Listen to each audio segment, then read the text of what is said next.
what I'm going to try to do today is I want to introduce you to the Cygnet stainless sink. I want to tell you what's important to your customers about stainless steel sinks and how we incorporate that into our product. Then we're going to talk about our solid stainless steel faucets, which you've had on the wall, but it gets lost in the displays you have. We're going to talk about why that's the best faucet on the market. Then we do have a lower line of Friendo faucets. We're going to spend a few minutes talking about that. Then we're going to talk about our packages, the Infinity Plus package, which is a sink, faucet, grates, soap dispenser, and basket strainer. And we're going to talk about how we think the best way to sell those and present those to the customer to take price out of the issue. Okay. The first thing with a stainless steel sink is these sinks are made out of 304 stainless. 304 is 18% chromium and 8% nickel. Why is that important? First of all, the chromium is what makes it shiny. All your appliances are made out of 304 stainless. That's 304 stainless, okay? 301, right out of the box, if you take those sinks on the wall back there and put up against here, they will be noticeably duller. All by themselves, it's harder to distinguish, but once you put them next to each other, you will see it, okay?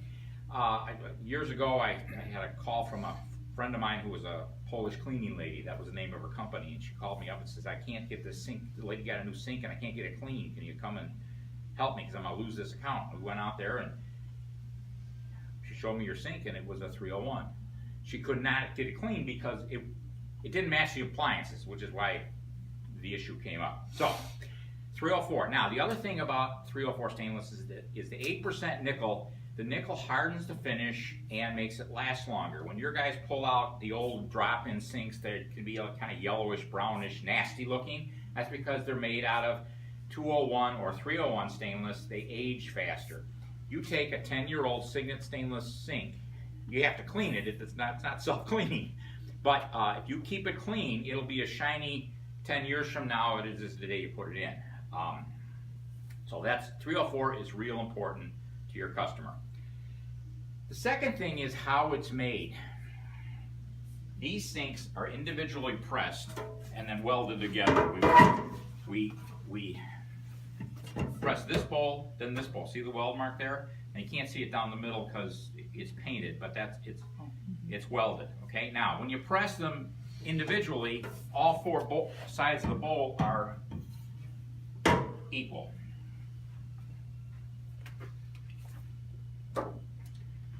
You will see when you press a bowl, you start with a square piece of steel and you draw the bowl. What you're doing is you're drawing this steel on the corners in, and that's where the steel for the four sides come from. Okay? When we make it, then we cut that off, and you saw the weld mark. We weld those balls together. Now all four sides are the same. When the less expensive bowls are drawn, you can see this is a double bowl. They're drawing two bowls out of the same piece of steel. You can see where they're drawing in the bowl. But in this area, there's no place to draw it from. So what you're doing is you're stretching and stressing that center rail. That center rail can get as thin as 20 or 22 gauge. If you take a Cygnet stainless 18 gauge sink, and you understand that 16 is heavier than 18, okay? If you take our 18 gauge sink, it'll be heavier than most 16 gauge sinks that are sold on the internet for two reasons. First of all, because you're twice this much steel is being drawn out of the bowl, okay? The second thing is ours are made from South Korean steel instead of Chinese steel, and don't ask me why, but Korean 16 gauge is heavier than Chinese 16 gauge. It just is. So, everybody understand that? Mm-hmm. Okay. Now, the third thing that's important to your customer is these are certified to meet building code. See the UPC symbol here? Mm-hmm. Now, what that means is they are inspected every year, twice a year. The factory is inspected. IATMO, who does the UPC certification, goes out and buys. They may come to you and buy a sink and say, because they want to make sure that the sinks we're putting out in the marketplace are the same as the one that are in the factory. That's a very expensive process. Most of the cheap giveaway sinks that come from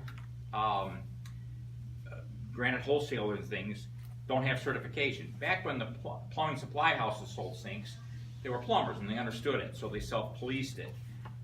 When the internet came and granite, everybody's selling sinks, that kind of fell by the wayside. Now, the chance of it being an inspector, throwing you out for it is pretty small. But if you have a difficult customer who's looking for reasons to come back after you, an uncertified sink is one more reason for them to, pile on. Okay. So, better steel, better processes, certified quality. Now, in addition, these are CNC certified, which means they're going to fit every time. They're not going to be a little bigger, a little smaller. They're all going to fit. When we went to Cygnet Stainless, we now have a 20-year agreement with the factory. We said we don't only want to just make a sink because there's a lot of cheap sinks on the market. We want the best sink. So the first thing we did is we added this thermo pad. To the best of my knowledge and belief, there's nobody else who's got anything like it. What that does is it keeps the water in your sink a little warmer. On New Year's Eve, when you fill it full of ice and beer, it'll keep it from condensating. Now, underneath here, if you feel here, there's a pad under here. Most of the pads on sinks are made of recycled tires, and you can get, when you open the bottom sink there, open up the sink base, you can get that smell of rubber out of it. These are made, instead of the smelly rubber recycled tires, if you ever take off the side panel on your car, there's a foil back insulation on the door to keep the road noise down. That's what's underneath there. Okay. Then we did an eco-friendly bottom paint. The thing we did was we took one of the samples into the guys at the factory, and he said they used to all be white bottoms. We said we want this gray, the color of the scuffs on the other ones, so they hide scuffs. Now that doesn't mean anything except it's a little easier to bring it in and that the homeowner doesn't see all these scuffs on it. Okay? And finally, this is a 100% automated finishing process. So if you like the sink today, you're going to like it tomorrow and the next day and the next day. So it's going to be a repeatable finish. Okay, I talk fast, but now, I said that they are great sinks, but they do have to be cleaned. We recommend, and we have these, this is Barkeeper's Friend, okay, Barkeeper's Friend and a Scotch-Brite pad. We have samples of this, so if you want to keep this, if you want to hand it to your customers, just when you order a sink, tell us you want some more Barkeeper's Friend and we'll throw it in the sink. So we've got lots of this stuff. Okay, so I'm going to leave you some of those. That's a pad? No, this is, Okay, this is the Barkeeper's Friend. I didn't know if it was Barkeeper's Friend with a pad. No. Infused, that's all. No, any kind of plastic scouring pad It will work. Okay. will work. Scotch-Brite seems to be the most consistent, but I mean even some of those sponges with the blue stuff on the back that. Right. But this is a picture. I'm gonna leave you this. A lady sent us this picture. Her sink was defective. She wanted a new sink. She couldn't get it clean. We sent her the Barkeeper's Friend. She sent us the second picture. So it's pretty dramatic. I don't know that I would brag about this, but I certainly keep it. You know, if you have a problem, here's how you clean it. Okay.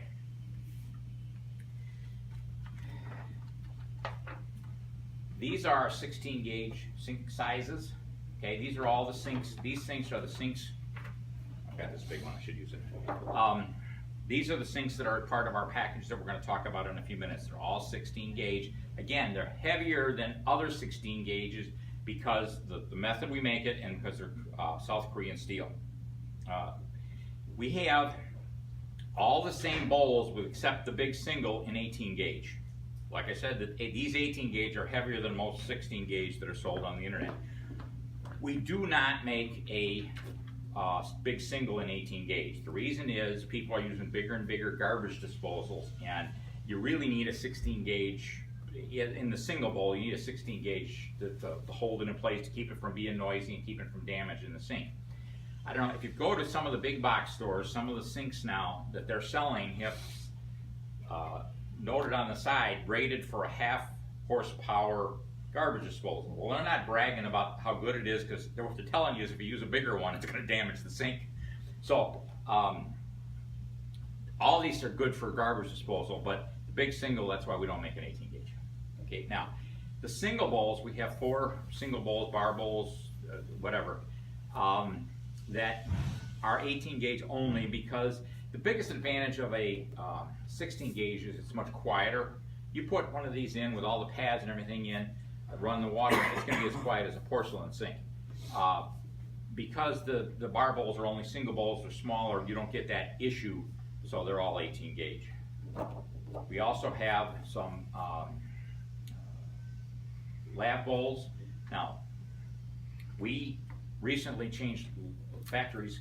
We're having quality issues, and Jim, my boss, went over to China, and we interviewed factory after factory after factory, trying to find. Our requirements were, we didn't want sand or bubbles in the surface. We wanted the glazing to go all the way to the top, so you guys don't have to put that big bead of caulk around it. And we wanted the glazing to go into the overflow hole, so we didn't have to use that plastic plug. Nobody wanted to talk to us. They would tell us how cheap they could make them, and they didn't want to talk about quality. We finally found a factory that would sand the top so that they wouldn't rock when you put them upside down, and the glaze goes all the way to the top. And we get the top 10% of their inspections where there isn't any dust or bubbles in the finish, and that the glazing goes into the hole. So that's the only way we can do it is they're still making the cheap bowls, but they go to somebody else. So that's our sinks. And I've got lots of literature here if you want it. Okay. We were one of the first people selling sinks to granite guys before they knew they wanted to sell sinks. So when we began to build up that, we said, what do they want next? So they wanted a quality faucet. This is a solid stainless steel faucet. It is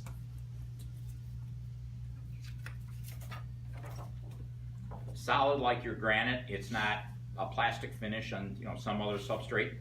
The biggest thing is just feel how heavy it is.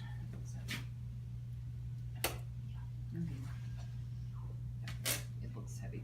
Now, one good way to sell this, when you're selling a kitchen to a couple, let's face it, you're selling it to the wife 9 times out of 10. Okay, and the husband's job is to do this. At the end of the sale, if you hand this to them, say, "Hey, Butch, what do you think of this?" He understands heavy. He doesn't care about veining and all that other stuff, but he cares about heavy. Okay. I told you it's solid stainless steel, so there's no finish to come off. You can scratch it, but if you scratch it, you take a Scotch-Brite pad and you can buff it out. We have a spring instead of a weight. Okay, it's quiet. Even if you have something underneath, if there's a box or something underneath it, it's going to work. The faucet you have in the corner, I didn't plan it this way, but if you pull it out and retract it, you can hear it bounce off the plumbing. Okay, this you don't have that problem with. We've added, these are forward motion only handles. So this handle, this is cold to hot, and on and off is in and out, so that there's no more backsplash interference. Now that's on all of them. 2 of them have what they call a 75-25. It goes back about 25%, but it still doesn't hit the backsplash.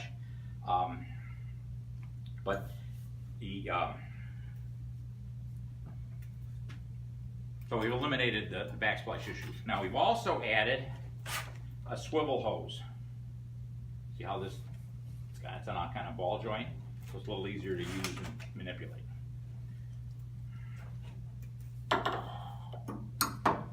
Okay, that is the solid stainless steel faucet. We do have the Friendo line, which is a little, these are about $100 less. You can feel that's, it's plastic head. It has the weights, and you usually bang it on your top, but you heard it with that one. Okay. The nice thing about these do come with a lifetime warranty. We don't have a lot. It's moving parts. We don't have a lot of service calls on them, but you can. Now, neither of these faucets are sold on the internet. So you can put a fair markup on it and not worry that the customer's going to find it on the internet for less price. We have an exclusive on the Cygnet. We do not have an exclusive on Friendo. They may find it other places, but it's going to be a little harder to find. Okay. The Cygnet faucets, now when soap dispensers, when we did this, we made this longer. One of the things that all the fabricators want, so that they don't have to drill so close to the edge and worry about a breakout. Okay. Also, if it does drip, it drips on the bottom of the sink. It doesn't drip along the edge. Some of these shorter ones can drip on the edge and down the side of the sink and make a mess. Now, anybody who's had a soap dispenser, that's probably the biggest selling point. It's a solid stainless steel wick, okay, instead of the plastic. So these come with a 10-year warranty. This comes with a 2-year warranty. Now, this is the Friendo. We have the Friendo comes in oil rub bronze and brushed nickel. On this faucet only, we also have the chrome. Okay. This is like everybody else. It has a plastic wick.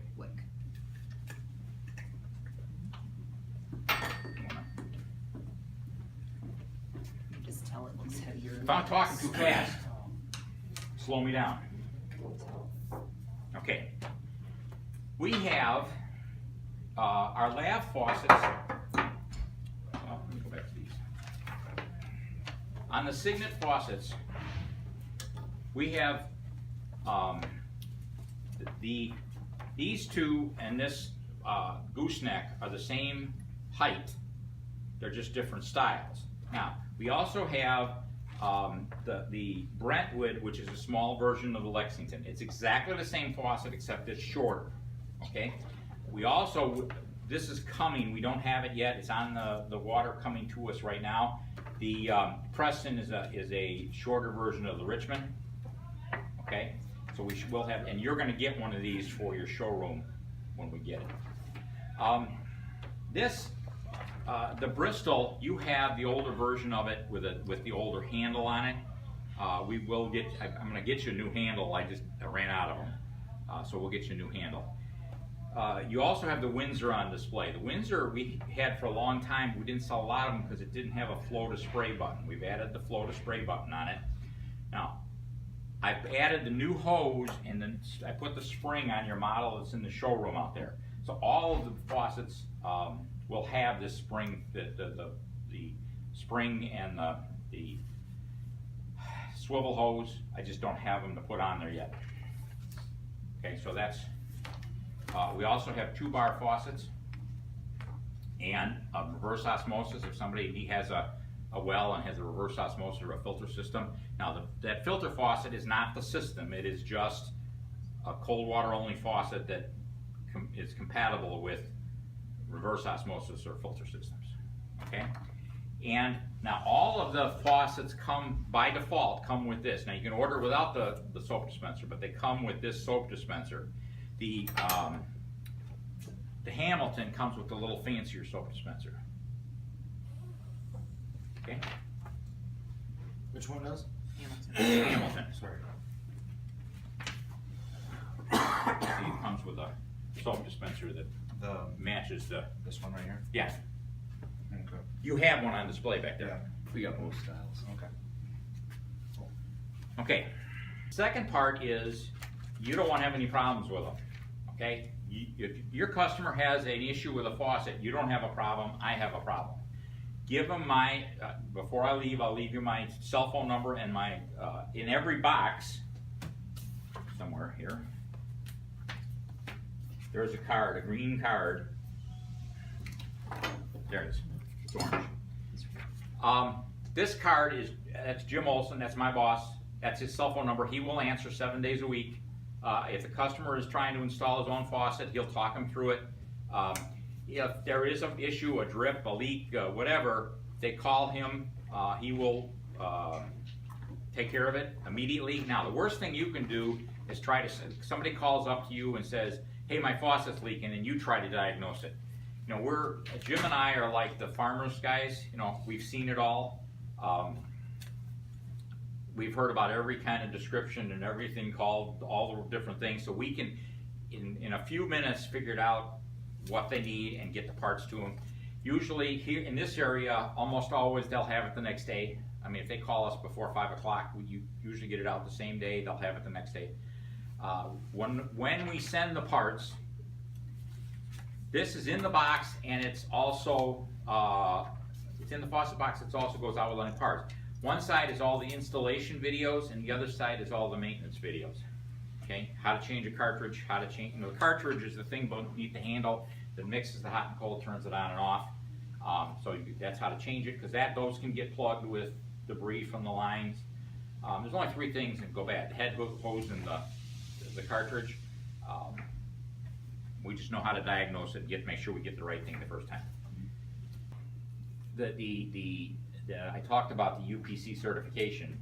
All the model codes, you know, when DePere writes a plumbing code, they don't start from scratch. They adopt either the Uniform Plumbing Code or the International Building Code, both of which require that the sinks meet ASTM 112.19.3. One of the requirements of that paragraph is that they have to have the manufacturer's name or logo on it, and they have to have the stamp on it, and they also have to be marked with the manufacturer's sink number, so they can go back and make sure that it is what you say it is.